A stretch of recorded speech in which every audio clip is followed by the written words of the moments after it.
Hey, what's up guys, JayzTwoCents here, and if you can't tell, we are not in my usual studio. That's because if you saw my vlog that I put up recently about redoing my living room in preparation for doing a review of this big guy, then you would already know that this review was coming. Anyway, today we are going to be looking at LG's brand new 65-inch OLED curved UHD TV.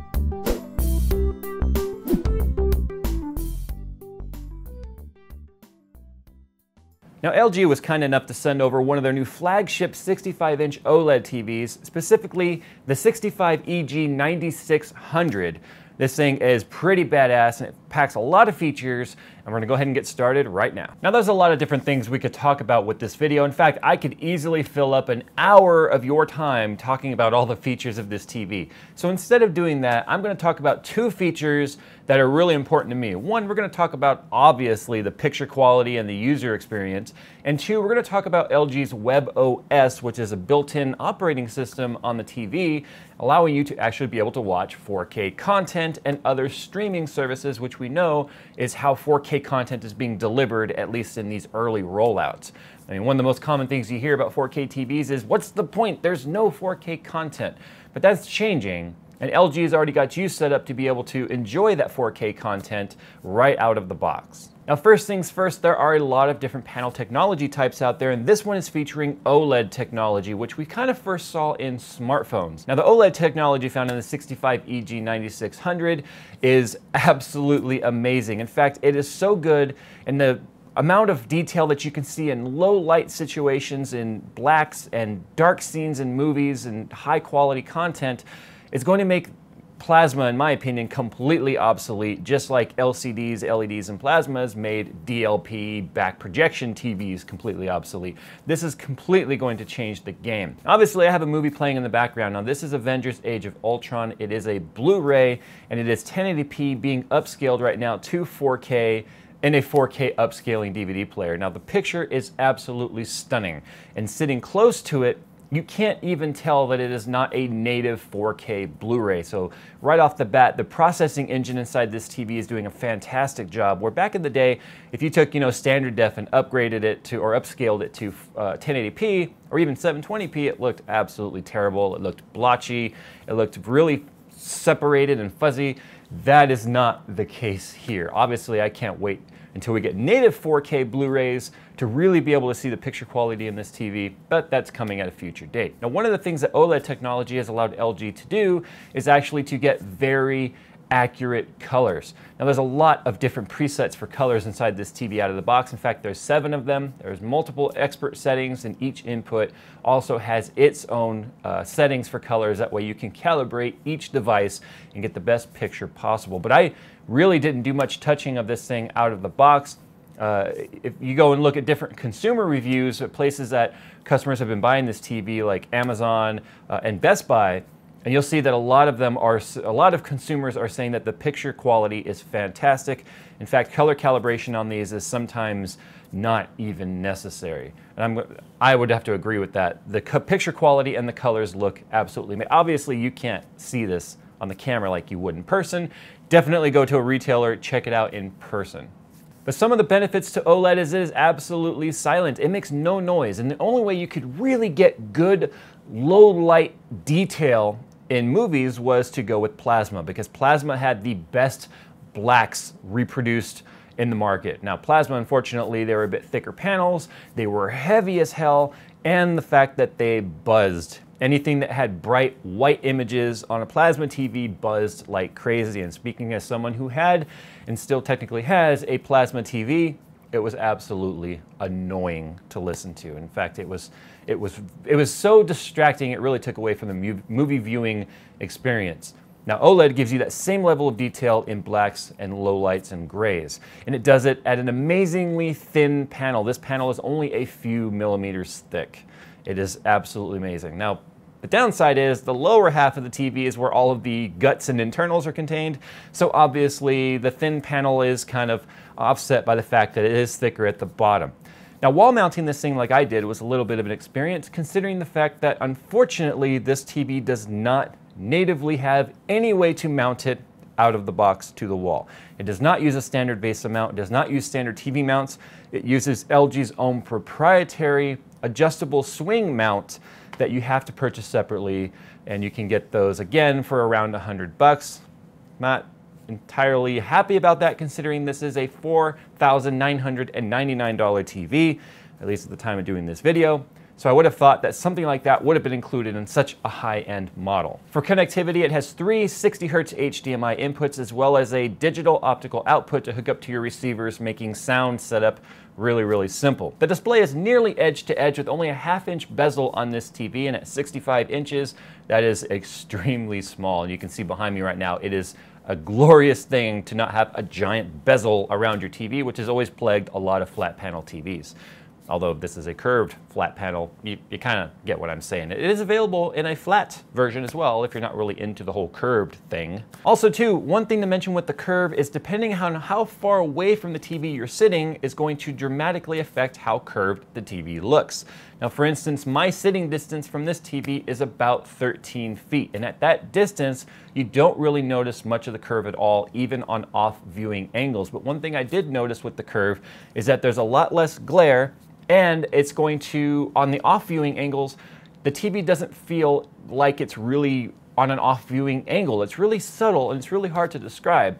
But when you are sitting about 20 or 25 degrees off center of the TV, it still feels like it's facing you. And I always thought that the opposite side that was facing away from you would feel really skewed, but that wasn't the case at all, especially at the viewing distance that I'm at. Now, the closer you sit to the TV, obviously it becomes a little bit more exaggerated on that curve, and it's really going to depend in your unique situation on how the curve is going to feel for you. Some people like curved, some people don't.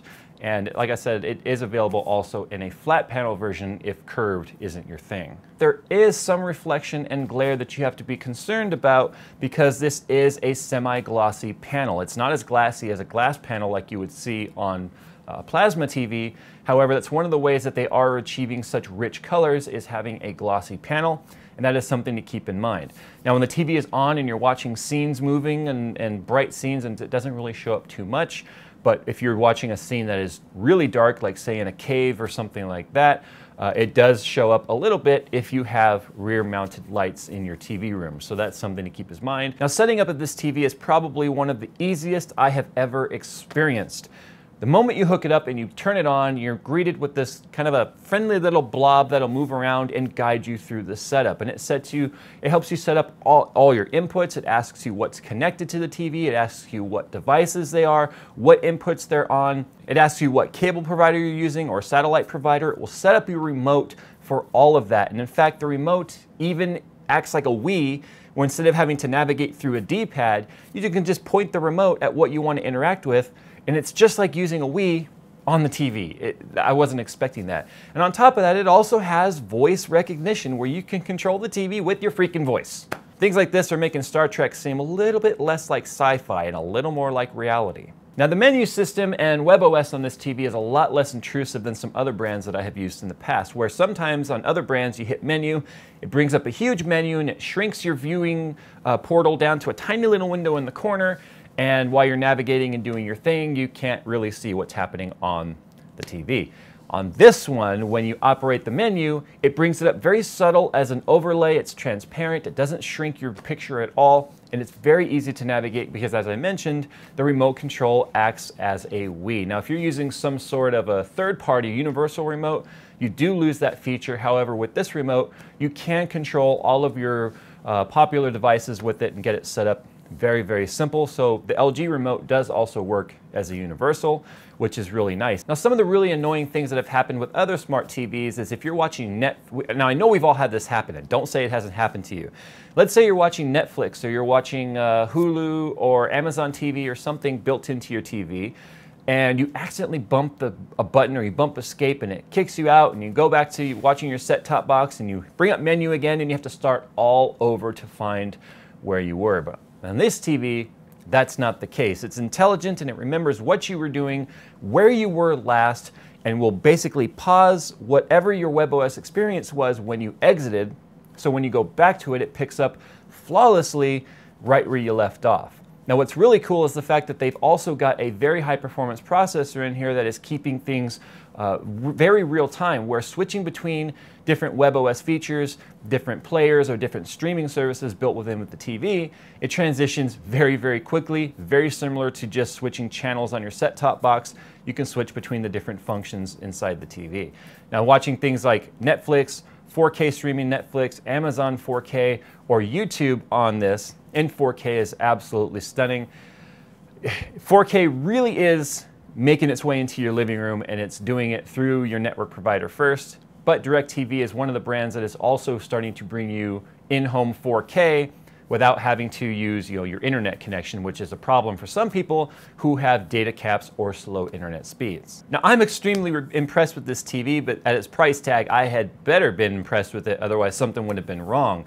Now, I mentioned in my vlog, I don't really watch TV, but I never said I don't watch movies. I love watching movies. I love the home theater experience, and this TV really does make me feel immersed inside of it. Now, it also is a 3D TV, and it does it without using active shutter glasses, which is something that has always bugged me. If you have to put on active shutter glasses, they're heavy, they're weighty, they require batteries, and they just felt very uncomfortable and unnatural to wear while watching TV. However, because of the way that 3D is utilized on this TV, all of the magic is happening on the TV, and the glasses aren't having to do anything when it comes to decoding of the 3D signal. So when you put on their glasses, they're very lightweight, like sunglasses, or even like going to the movie theater, where you don't have these big, giant, weighty things chilling on your face, and they don't really obscure any of the color or any of the clarity. It's just an amazing 3D experience, and this is coming from someone who has never liked 3D. I've never liked VR, I've never liked 3D, my eyes weren't compatible with it, it gave me headaches, but that's not the case with this one. So I'm happy to see that 3D is evolving, and so is the picture quality as well as the latency when it comes to 3D. And it's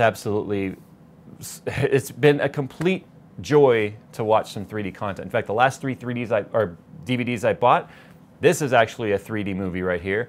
I've started buying 3D discs because I'm enjoying it. I'm starting to finally see what the whole 3D crave was all about. It's not something I'll watch all the time, but it's nice to know that it's there if you want it. Anyway, guys, it's time to get the heck on out of here. This has been my kind of a high-level overview and my user experience with the LG 65EG9600. They do have other versions and flavors of this TV available, also in Full HD, which is a 1080p model, and all the way up to a 77-inch behemoth. And it is also available in a flat panel version as well, as I mentioned, if curved isn't really your thing. Once again, got to give a huge shout out to LG for sending me this TV to take a look at and give you guys my opinions on. If you guys are interested in winning your very own LG Smart TV, make sure you look down in the description. LG is running a sweepstakes this month where you could win your very own LG TV. Anyway, guys, that's it. I'm going to get on out of here. I'm going to finish watching this movie here. I haven't actually watched the whole thing yet on this TV, and I really, really want to. I've been watching a lot more movies ever since receiving this thing, which is why you've seen a lot less videos from me. So if you want to know why you're seeing less videos, well, you just go ahead and blame LG and their damn amazing TVs, because now I don't want to leave the living room. All right, guys, time to get out of here. Thanks for watching, and as always, I will see you in the next one.